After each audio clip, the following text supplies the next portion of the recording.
ഹസാർഡിനെ observation ചെയ്യുകയാണെങ്കിൽ sudden വൺസെറ്റ് Hazard അല്ലെ, flood ആയാലൊക്കെ sudden ആയിട്ട് വരുന്നതാണ് ഹസാർഡ്സ്. സ്ലോ ആയിട്ടും വരും. എന്തായിട്ട് സ്ലോ ആയിട്ട് എന്താ ഡീഫോറസ്റ്റേഷൻ, അതായത് കാട് വെട്ടി നശിപ്പിക്കുന്നതൊക്കെ ഹസാർഡ്സിൽ ഉൾപ്പെടുന്നു. Next industrial and technological system of failure and expansion of fire. Technological and industrial, വ്യാവസായികപരമായും സാങ്കേതികപരമായിട്ടൊക്കെ ഹസാർഡ്സ് ആണ് ദുരന്തമായിട്ട് വരുന്നത്. Wars and civil war, armed aggregation, insurance, terrorism and other action leading displace person of refugees. എന്താവുക,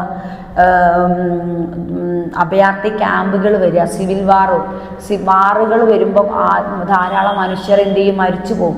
അപ്പോൾ അതും എന്തിൽ disaster ആണെന്നാണ് പറയുന്നത്. Okay. Epidemic, water and or food borne diseases, person to person diseases, contact, അത് ഒരാളോട് കോണ്ടാക്ട് ചെയ്യുമ്പോൾ അത് ഡിസീസായി മാറി ആളുടെ മരണത്തിലേക്ക് തന്നെ വരുന്നൊരു situation. Hazard could not be classified in the direct and indirect. അത് could also hazard could also divided into their problems, അല്ലെങ്കിൽ ദുരന്തം direct and indirect hazard, direct Hazard and indirect Hazard. It example earthquake hazard would lead to direct and indirect consequences.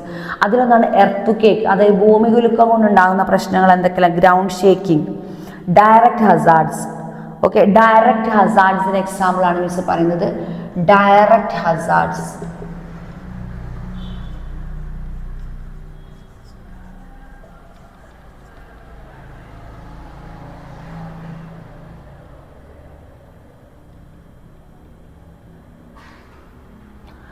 Direct ഹസാർഡ്സിന് ഉദാഹരണമാണ് ground shaking. Okay,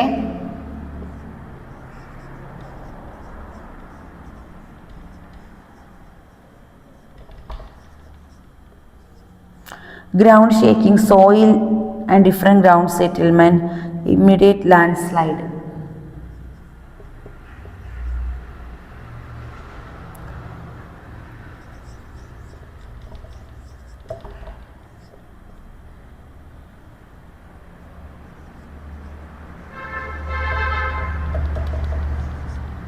immediate landslide, ഇതെല്ലാം എന്തിൽ ഉൾപ്പെടുന്നു എന്നാണ് പറഞ്ഞത്. നമ്മുടെ പിന്നെ ഹസാർഡ്സിൽ ഡയറക്റ്റ് ഹസാർഡ്സ് ആണ്. Floods from sea, permanent ground displacement long, immediate land sliders and ground launching, and flood from tidal waves. Floods, ഇതും എന്താണ്, ഫ്ലഡ്സ് ഫ്രം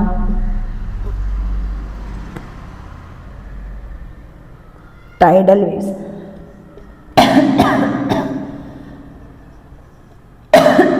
എന്താവുക, ഫ്ലഡ് ആവുക, തിരമാലകൾ കരയെ വിഴുങ്ങി പോകുന്നൊരവസ്ഥ, അതും ദുരന്തം, ഡയറക്റ്റ് ഹസാർഡാണ്. Then indirect hazard. എന്താണ് ഇൻഡയറക്റ്റ് ഹസാർഡ്? ഡയറക്റ്റ് ഹസാർഡ് നമ്മൾ പറഞ്ഞു, ഇനി നമ്മൾ പറയുന്നത് ഇൻഡയറക്റ്റ് ഹസാർഡ്. ഇൻഡയറക്റ്റ് ഹസാർഡ്സ് ആണ് ഡാം ഫെയിലിയർ, അല്ല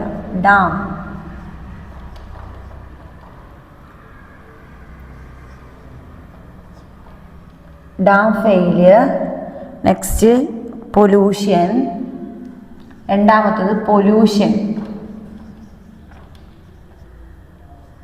third is landslide. Dam failure, pollution and landslide ആണ് എന്ത്, നമ്മുടെ ഇൻഡയറക്റ്റ് ഹസാർഡ്. ഡയറക്റ്റ് ഹസാർഡും ഇൻഡയറക്റ്റ് ഹസാർഡും. Next identification of hazard. ഹസാർഡിനെ ഞങ്ങൾ എങ്ങനെ ഐഡന്റിഫൈ ചെയ്യുക, എങ്ങനെ തിരിച്ചറിയാം? Identification of hazards involves analysis of scientific data, trace of causal path of events leading at the disaster. For example, identification of chemical causing water pollution.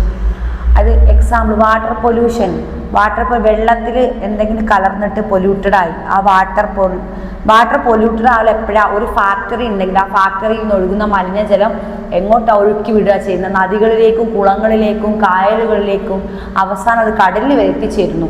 അപ്പോൾ അതും ഒരു ഡിസാസ്റ്ററാണ്. കാരണം ഈ ഒരു മാലിന്യം ഒഴുകി ചെന്നിട്ട് അത് കുടിച്ചിട്ട് വരുന്ന പ്രശ്നങ്ങൾ, അത് ആളുകൾ മരിച്ചു വീഴുന്നത്, എന്തെങ്കിലും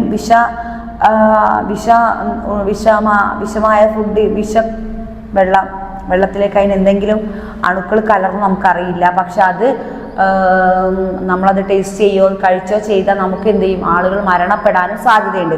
അതും പൊല്യൂഷനാണ്. ഓക്കെ, അതും ഹസാർഡ്സിൻ്റെ ഒരു ഇമ്പോർട്ടൻസ് ആണ്.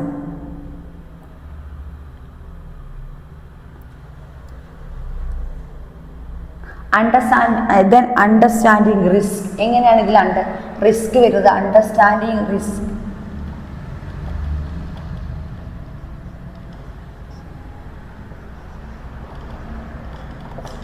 അണ്ടർസ്റ്റാൻഡിങ് റിസ്ക് എങ്ങനെയാണ്? Risk is the preciously defined by the international total state, the disaster reduction, the probability of harmful consequences അല്ലേ. അപ്പോൾ ഹസാർഡ് നമ്മൾ ഇത്രയും പറഞ്ഞത് എന്തൊക്കെയാണ് പറഞ്ഞത്? ഡയറക്റ്റ് ഹസാർഡ്സ് ആണ് ഗ്രൗണ്ട് ഷേക്കിങ്ങും ഇമ്മീഡിയറ്റ് ലാൻഡ് സ്ലൈഡും. എന്താണ് ആക്ട് ഓഫ് നേച്ചർ അല്ലേ? Residential act of flood and from tidal waves, അതായത് തിരമാലകൾ നമ്മുടെ തീരങ്ങളെ ഒന്നായി വിഴുങ്ങുന്ന ഒരു ഏർപ്പാട്. ഓക്കെ, റിസ്ക് ഇനി റിസ്ക് അണ്ടർസ്റ്റാൻഡിങ് റിസ്ക് ആണ് നമ്മൾ ഇനി എടുക്കാൻ പോകുന്നത് അല്ലേ. എന്താണ് അണ്ടർസ്റ്റാൻഡിങ് റിസ്ക്? റിസ്ക് എടുക്കുന്നത് എന്തുകൊണ്ടാണ്? എന്താണ് അണ്ടർസ്റ്റാൻഡിങ് റിസ്ക് എന്ന് നോക്കാം. Risk is precisely defined by the international strategy of disaster reduction. The probability of harmful causes is respected of losses, property, livelihood and economic activity, disrupted environment and resulting from interaction between natural or human hazards and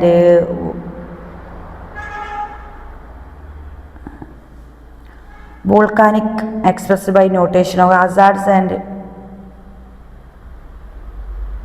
risk and assessment of evaluation. Next അപ്പോൾ hazard എന്ന് പറയുന്നതും disaster എന്ന് പറയുന്നതും difference ആണ്. Disaster huge number of peoples ആണ് loss ചെയ്യുന്നത്. Loss of huge number of community അല്ലെങ്കിൽ peoples, huge number of property loss, ഇതൊക്കെ തന്നെയാണ് എൻ്റെ ഡിസാസ്റ്റർ. പക്ഷേ ഹസാർഡ്സ് എന്ന് പറയുന്നത് ഇറ്റ്സ് എൻ ആപത്തിലെ, അതായത് വരാനിരിക്കുന്ന ആപത്തുകൾ നമ്മളോട് പറയാനും പിന്നെ മാൻമെയ്ഡ് ആയിട്ടുള്ള ഈ ഡിസാസ്റ്ററോട് കൂടെ തന്നെ ഒരു സാദൃശ്യമുള്ളൊരു സംഭവമാണ് ഹസാർഡ്സും ഡിസാസ്റ്ററും തമ്മിൽ എന്താണ് വളരെയധികം സാമ്യപ്പെട്ടിരിക്കുന്ന സംഭവമാണ്. ദ റിസ്ക് അസസ്മെന്റിൽ എന്താണ് എവല്യൂഷൻ നോക്കാം. Risk assessment is define the methodology of demand of nature and extents risk by analysing of portraying hazards. Okay, such assessment has significant administrative implication of their understanding of the underlying progress of larger risk of the politics. അപ്പോൾ എന്താണ് നമ്മുടെ such heading risk and assessment of evolution. Risk and അതായത് ഒരു evolution, അതായത് evolution എന്ന് പറഞ്ഞാൽ മാറി മറിഞ്ഞ് ഉരുത്തിരിഞ്ഞ് വരുന്ന ഒരു സംഭവം എവല്യൂഷൻ, ഒരു വിപ്ലവം എന്നൊക്കെ പറയും. ഇതിൽ എങ്ങനെയാണ് റിസ്ക് അസസ്മെൻറ്റും ഈ എവല്യൂഷനും തമ്മിൽ എന്താണ് ബന്ധം? Risk assessment is defined as the methodology of determine the nature and extent over risk by analyzing potential hazards and evaluating crisis conditions of could pose potential threat to harm to people and property, livelihood and the environment on which they depend. അതായത് എന്തിനെയാണോ ആശ്രയിച്ചിരിക്കുന്നത് അതിനനുസരിച്ചൊക്കെ എന്ത് risk എടുക്കുന്നത്. Risk assessment and evolution. Such assessment has significant administrative implication of basic understanding of the underlying progress of formation of large risk of reduction. Okay,